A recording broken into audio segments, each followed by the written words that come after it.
Hello, my friends. Brett Pattison coming at you from the financial capital of the West, Salt Lake City. I'm in Salt Lake. Spencer is in the land northward. Logan, promised land. Promised land, says Spencer. Where's the big fella today? Where's the chairman? The chairman is unavailable to be on a podcast. And I'm not saying you're second string, Spencer. Third string.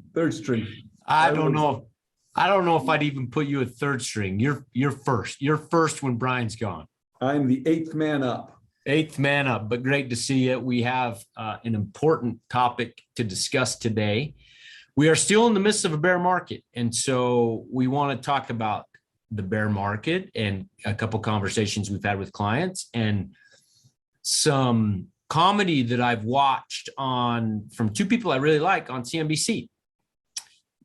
In order to do all of that, Spencer, let's share my screen. Let's start with that. While we're on Zoom, we can share the screen. Let me bring this up right here. What I want to look at right now is where the market is year to date.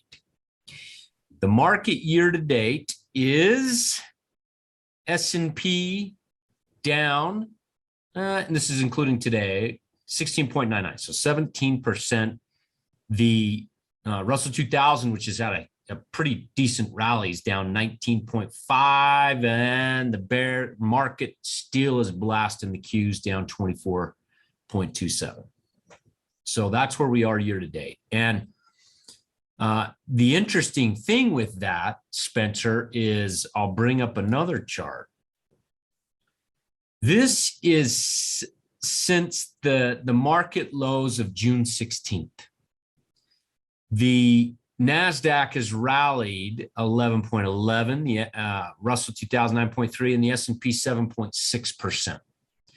So here's what I would say, and I think you would too. We have no idea if the market truly bottomed on June 16th. I have no idea.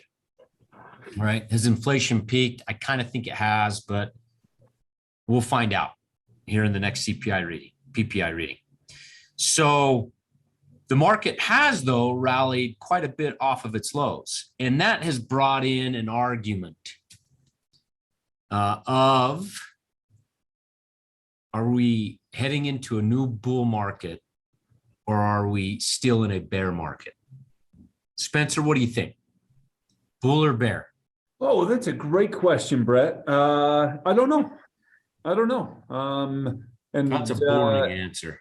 Yeah, I know. It's a really boring answer. I have zero idea if we're going to retest these lows or not. That's why we're spending so much time watching inflation data and probably geeking out a little too much on the inflation data. Mm-hmm. But if inflation is peaked, then I think we've probably put a bottom in. At least data says we have. But if it hasn't, which I don't know, then we might retest those lows and maybe go a little bit lower. But the question, does it matter? I don't know. Yeah, that's the question. If you look at inflation, almost everything's come down. Some things quite substantially. If you look at soft commodities, even gas has come down. Rent has not. That's gone up. Housing's gone up.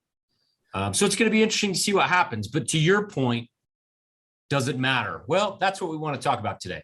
I was watching CNBC the other day, and they were having the same conversation that we are right now. Has the market bottomed and is now a new bull market, or are we in a bear market? And two personalities that I really like on CNBC, one was arguing that, hey, giddy up. This is a new bull market. Get on board. And the other one was saying, in essence, you're smoking weed, bro, because we're going back down. This is a bear market. And the host took a step back and said, all right, Mr. Bull, what are you doing right now? And he said, well, I'm buying stocks or keeping the positions that we have. And we think, the future looks bright. And, we're looking out 3 to 5 to 10 years. And the bearish guy was asked the same question. And the bearish guy said, we're buying great businesses and we're staying with the businesses we already own, and we're looking out 3 to 5 years, and we think the future is going to be bright. And I'm sitting there like, you both are doing the same thing, and you're arguing for 20 minutes on TV. I guess that's what makes for good TV. I don't know, Spencer. But I don't want to argue with you, Brett. I'm more love, happiness on here. yeah. So, but to your point, does it even matter? Right? Does a bull market or bear market, I mean, does it even matter at the end of the day? And I think it's important to know, I mean, it obviously does matter from this, but from the standpoint, does it matter to the point, are you going to change your investing strategy? You know, that's the thing. Would we, you know, the fact that one guy on there, he doesn't know for sure, that's his best guess that we bottomed and the market's going up. And the next guy he doesn't know for sure, but his best guess is that the market hasn't bottomed and it's going to go back to its lows. But the question is, from an investment strategy, does that matter? Like, what would you actually do differently?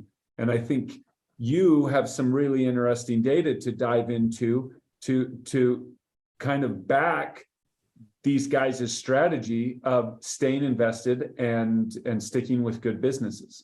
Yeah, this is fascinating data that's on my screen. This comes from Charles Schwab. This information, let me explain what you're looking at here.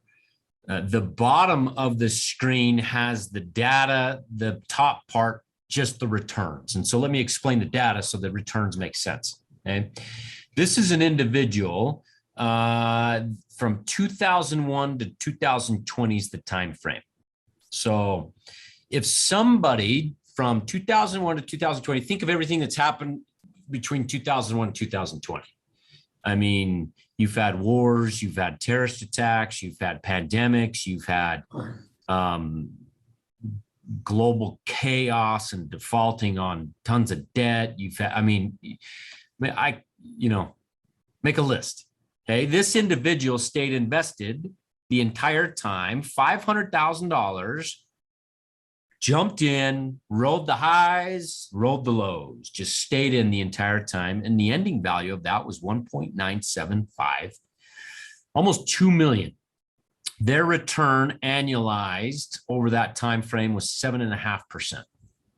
Okay, so that's what that investor made. This next investor is somebody that missed the top 10 days.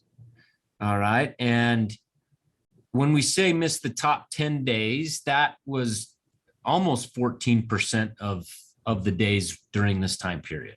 So this is the interesting thing on missing the top 10 days of the market is 7 out of 10 times, those top 10 days occur in a bear market.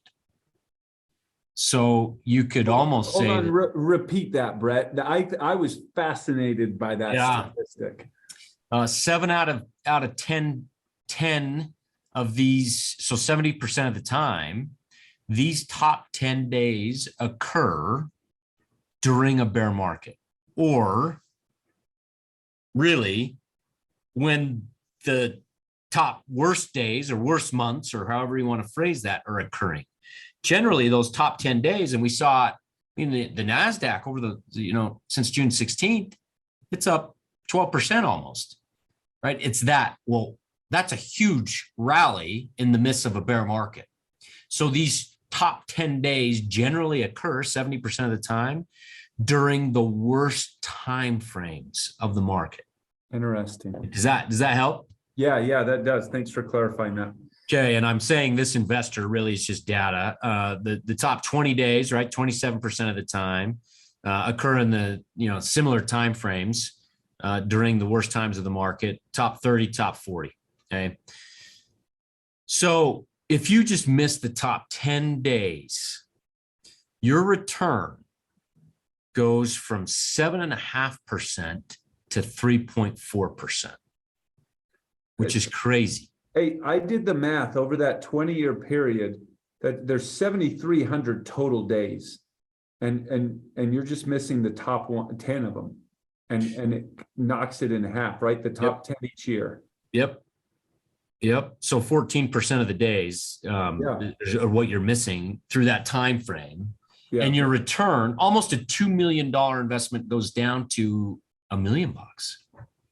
Right. So, but the crazy thing about that is that it occurs most of the time during bear markets, the time frame that nobody likes.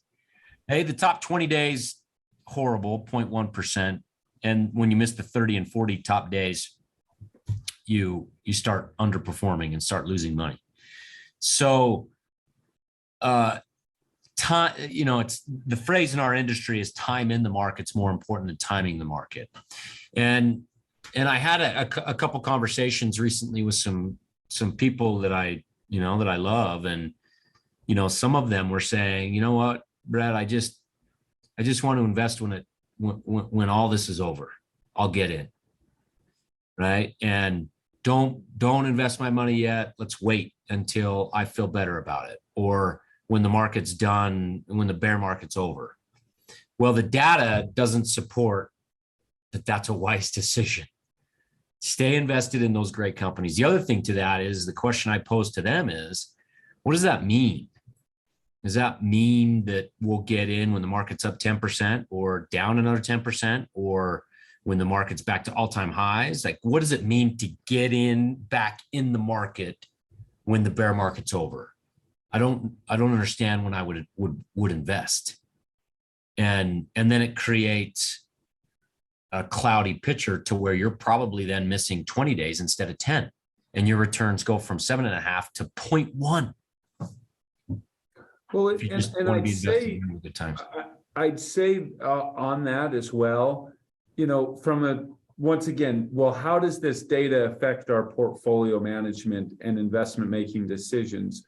And what it comes to is, we, as we're making those decisions, we aren't trying to wait until things feel better. We are following the data and the numbers. And when a company we believe in is undervalued, we're going to buy it at that time. And then we're going to give the company time for that stock price to appreciate. And the thing is even when things feel chaotic, like you said, that's when some of the best days in the market occur. Really interesting. Yeah. Not two things, right? The best days of the market occur, and the businesses that we love are on sale. Yeah, exactly. That's the best of both worlds. Yep, exactly. And the data supports that. So, hopefully for those that are listening or watching, you can see the data, and that emphasizes the need to stay the course and own these great businesses that are going to be great businesses, like those two people on CNBC said. This is what I'm doing. Well, it's the same thing. So that's the data. Do you mind pulling up that other sheet? Because I got just a little bit of data in terms of timing. Sometimes people really try to time the market, and I've always said it's a fool's errand to try to time the market. And Brett, wait, this is some interesting data that we found of comparing three investors during that same time period, 2000 to 2020-ish. Actually, this is to 22. I apologize. So this is over 22 years. But three different investors starting with the same amount of money and then continually to putting more money into the market.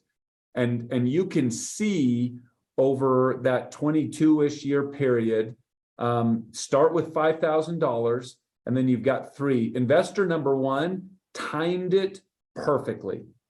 Put $10,000, 10 investments of $10,000 incrementally at every little short-term market low. They saved up some money, then put in the market, and they happened to time it perfectly. Maybe they put thousands of hours into research, and they were just a brilliant genius, and they got it done. Look at this real quick. Here's the lows right there. That's the exact dates. The market bottom in 2000, the tech bubble burst. Right? Look at the last one. To the COVID, exact market bottom. Yeah, 2030. This investor is brilliant. Yeah, and it's exactly. Okay, investor number two, would be the dollar cost averager, the guy that just said, hey, I'm going to put this money away. I'm going to say investor number 2 did a financial plan with us. And, that's the kind of thing that we do. Hey, just keep putting money away, pay yourself first, Dave Ramsey or whatever you want to say, and put the money into it. And just did that. Didn't try to time anything, but just did it. Hey, on the first of the month, every month, that money went into the market. And then investor number 3, he's the guy that had horrible luck. And he was the guy that was trying to time it every single time. Maybe he's the guy that was waiting for it to feel good each time. And then he put that money in, whatever you want to say. But you look over that 22-year period and you look at each of them, their total investment into the market was $105,000. That's the amount of their principal that they put in. And you can look at the returns. The difference between the top guy and the very bottom guy, the luckiest guy on earth and the least luckiest guy on earth, was $25,000, which, on a $105,000 investment, 25%. But if we annualize it over, a 22-year period, we're talking a very minimal difference on an annualized rate. Now, it is $25,000, so that's money, obviously. But then you look at the guy who just stayed the course, just kept putting money into it. There's a $15,000 difference on that, which incrementally, we're talking probably 0.1, 0.2% of an annualized return. And so the reality is investor number 1 does not exist. There is not going to be someone that can replicate and only buy at the short-term market lows. Impossible. It just doesn't happen. But investor number 2 is absolutely possible to exist. That's everyone that we do a financial plan with, to say, hey, put this money in, we'll follow our process. And the hope is that it's actually, the return is going to be better than that $209,000, because we are disciplined in buying at prices, not times, but prices, and letting it go. But I just thought this was interesting data to just see that even if you were the smartest, luckiest guy in the world, the advantage that you have is very minimal to the strategy of staying the course and sticking with it. Yeah. Sticking with it. The one thing that these 3 investors have, the positive thing they all have in common is, in this data, they never sold. Yeah, they never sold it. They kept their investment going and compounding and creating dividends and, buybacks and all that kind of stuff. They took advantage of all that through time.